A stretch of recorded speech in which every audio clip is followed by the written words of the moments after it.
Hello વિદ્યાર્થી મિત્રો, આજે આપણે અવયવીકરણની અમુક પેટર્નના દાખલા આવે છે એ આપણે સોલ્વ કરીએ.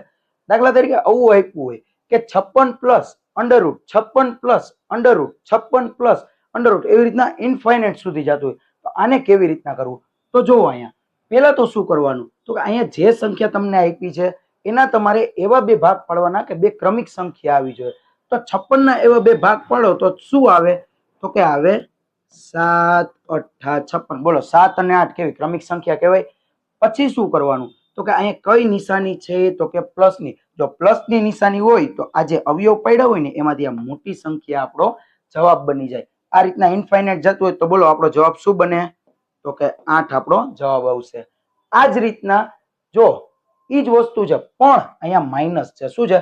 Under root 42 minus under root 42 minus under root 42, એમ પછી ડોટ ડોટ ઇન્ફાઇનાઇટ સુધી જાય છે. તો આની અંદર